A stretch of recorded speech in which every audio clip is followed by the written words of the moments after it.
نوم محمد حسن او 25 کاله کېږي 30 کاله کېږي رباب غږوم. د ما پلار رباب غږول، د ما بل مشر ورور مې دی هغه رباب غږولو. د پلار نیکه نه موږ نه پاتې دي.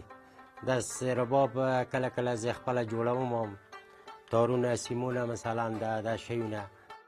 ربابونه چې دی د شاتوت نه جوړېږي، د بیخ نه هم جوړېږي، د نور لرګی نه هم جوړېږي، خو د کوم ښه راځي هغه د توت نه ښه راځي ربابونه.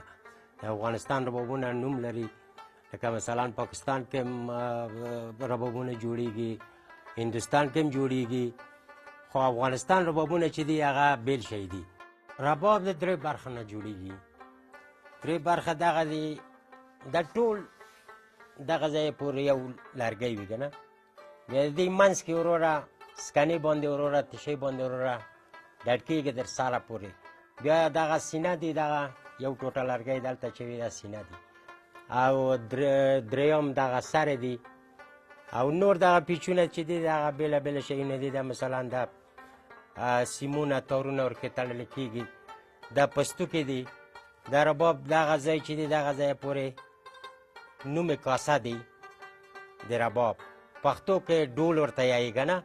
او دغه ځای چې دی دا ګردی دی، او دا ځای دی دا گردن دی، دا سر دی. او دا ربابونه درې تارونه لري. د مسلې مخکې د پوسې کلمې نه دي، هغه نه وروره مخکې تارونه جوړول، ډېر خوږ غږېدو.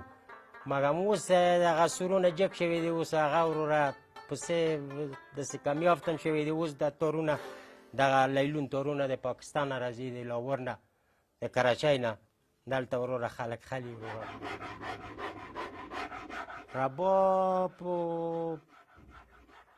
5 ورځې شپږ ورځې کې جوړېږي. افغاني رباب، پاکستاني رباب، د هندوستاني رباب. فرق دغه دی چې لرګۍ کې فرق وي، جوړونه کې فرق وي، نور څه فرق نشته پکې. که نه شی ور پاکستان هم جوړوي، خو کوم شی چې افغانستان جوړوي په کوم طریقې په ښکلوالي کې افغانستان ډېر ماهر دی. دا لرګی دی، توت لرګی دی. دا کار ډېر پاتې دی، لږ شوی دی. د یو طرف صفایي شوی دی، د کاسه یې پاتې دی صفایي، دغه تخته سینه پاتې دی، رباب سر پاتې دی، پیچونه پاتې دي. لکه دغه شیونه رباب څه دي، دا صفایي کېږي. دا خو اوس ډېر دروند دي، دا نور هم صفایي کېږي. دا دومره سپک شي چې لږه لږه 1 کیلو ټول رباب راشي. نور دغه نه بیا پستوکې اچوي، هغه نه بعد بیا تار سیمونه اچوي، بیا تارونه اچوي، دغه نه بیا پردې تړي، هغه نه بعد بیا سور کوي، رباب میزان کوي، لیول کېږي. داسې تارونه داسې یو رقم تار دی، دغه ځای نه دغه ځای پورې اچوي، داسې ټول یو رنګ د صفایي کوي، بیا رګمال کوي، هغه نه بعد رباب جوړېږي.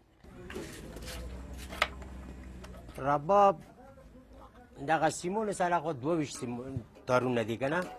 لکه 3 تارونه چې دي هغه د مسالې دي، 2 تارونه چې دي د شاتار دي. هغه سیم شاتار دغه دي، دغه سیم دي، دغه ته شاتار یایي، دغه ته کټه بم یایي، دغه ته منبم یایي، دغه ته جلو یایي.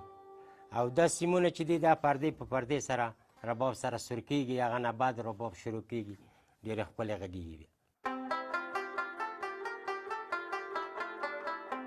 یو رباب چې ښه رباب وي 25,000 10,000 40,000.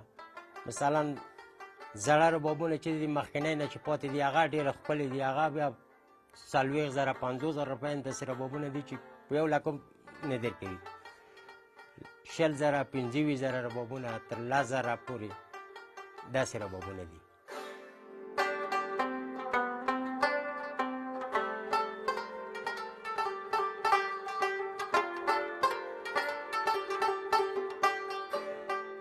رباب زده کونې چې یو سړی وخت لري که نه، استاد ورسره وي، په 3-4 میاشتې کې رباب د موسیقي څوک سر ته نشي رسولی که نه.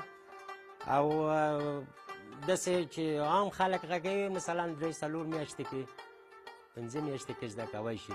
شوق ورسره وي، مینه ورسره لري څومره مینه رباب سره موسیقي سره کوي همدومره مینه د حمد سره کوي.